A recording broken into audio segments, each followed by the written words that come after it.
Hey guys, it's Tamara. Thank you so much for coming back to my channel.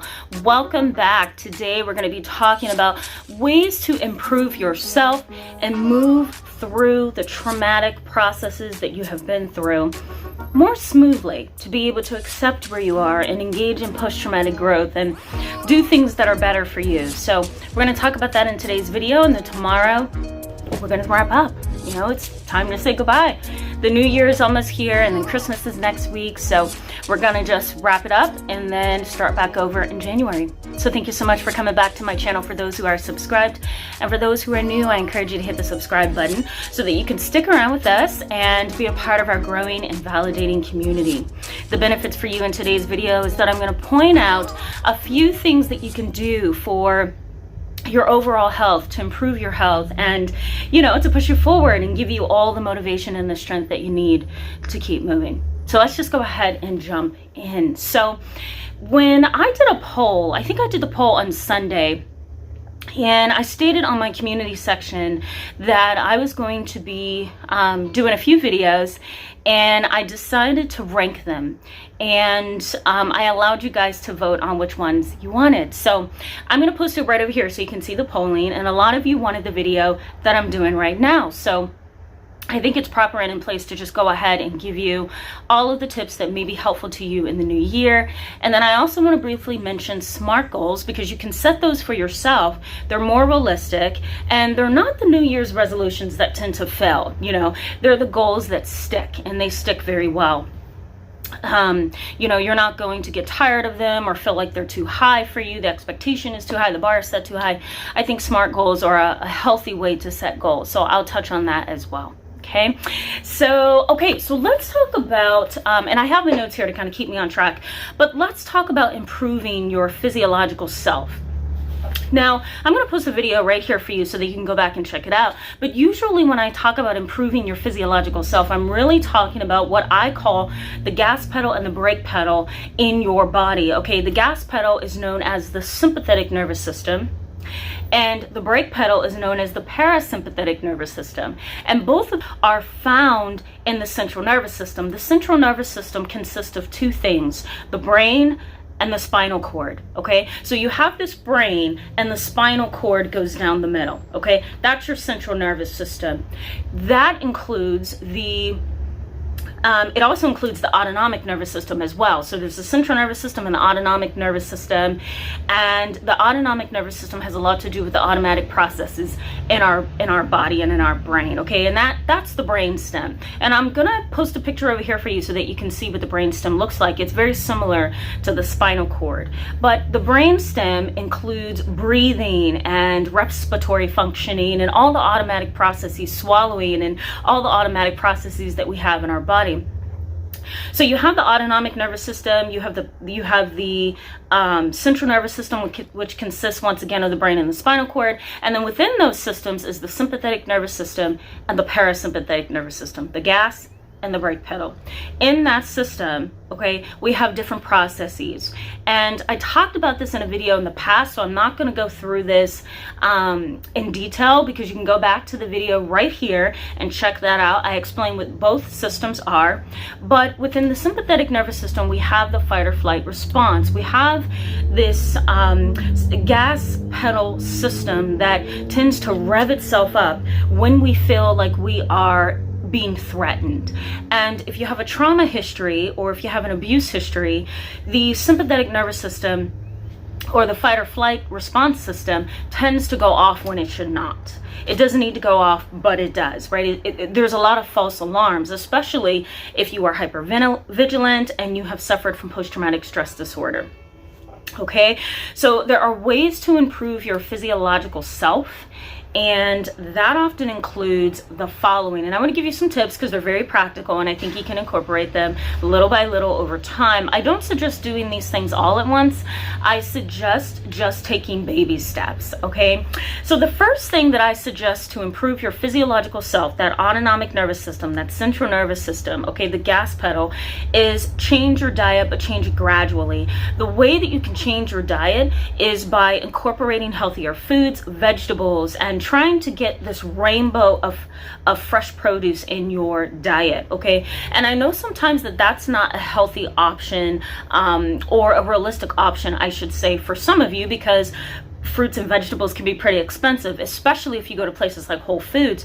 But I encourage you to look for sales and to shop around and go to major warehouses like Sam's Club or Walmart and try to get their produce on sale. You want a rainbow of things to add to your diet. So bananas and tomatoes and apples and green apples and lettuce, right? Broccoli and cauliflower. You want all of those rainbow of foods, because what's happening is when you ingest those foods, you're taking in vitamins, you're taking in nutrients that then influences, your brain. And when your brain is influenced, it's going to influence the central nervous system, and it's also going to influence the sympathetic nervous system, that fight or flight system.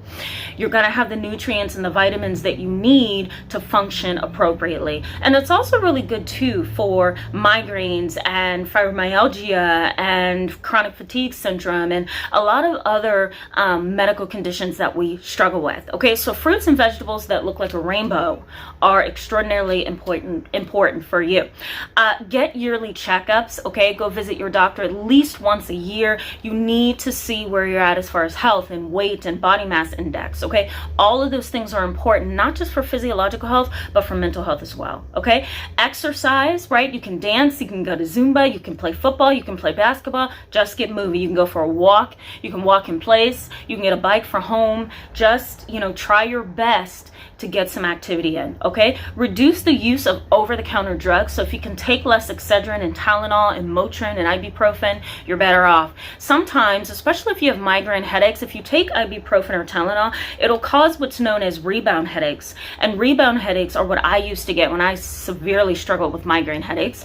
And you're taking a medication hoping it'll stop it. It may stop it for a few hours and then it'll rebound. It'll come right back, okay? And you'll feel like you were hanging over the next day. So try to minimize over-the-counter drugs.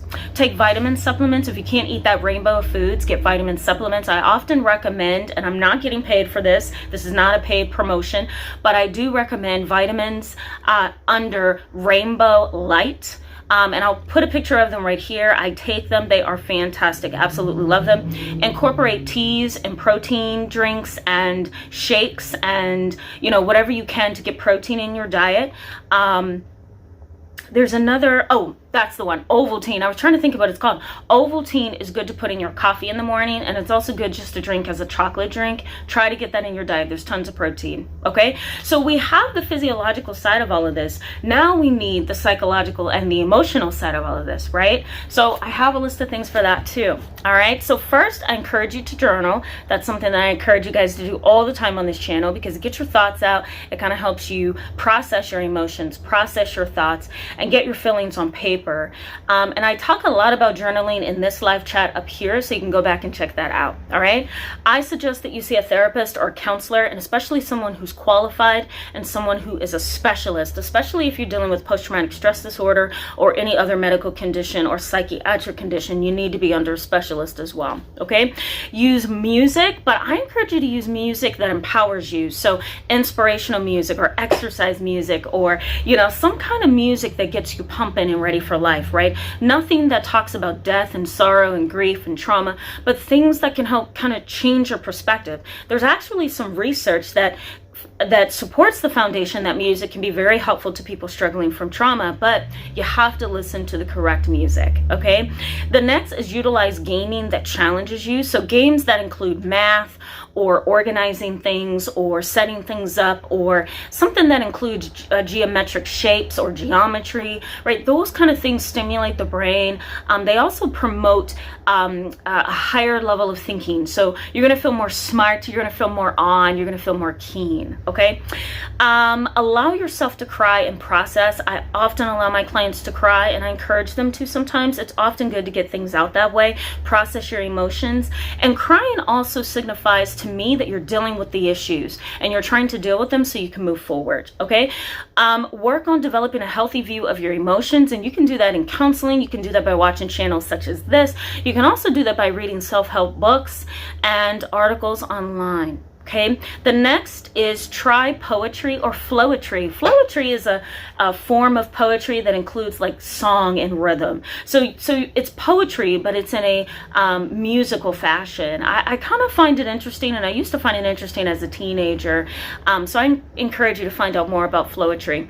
Work on your self-esteem, and you can do that online. You can do that through books. You can do that through counseling. You can also do that through getting rid of people in your life who say negative things about you and bring you down and manipulate and harm you. And I talk a lot about that in this video up here. Okay, the next is change your wardrobe gradually. And what I mean by that is you want to change your clothing to reflect how you want yourself to be.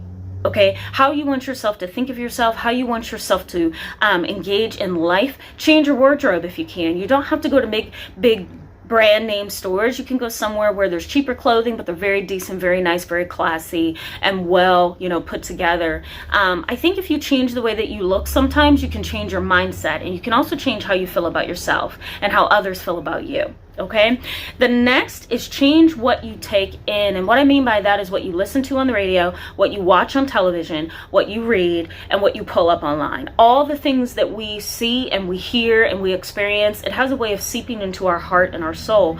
And it can really either depress us or it can motivate us. So try to be mindful about what you're taking in your environment. Okay, the next is get a hobby you enjoy. I talk a lot about that in my live YouTube chat that happened a little bit before Thanksgiving. Getting a hobby or participating in volunteer activities or community stuff can really help you refocus your attention, build your level of confidence and competence. Okay, so I highly encourage that. The next is learn something new to increase your competence. So go to a class where you can learn typing, where you can learn something relating to technology or electronics.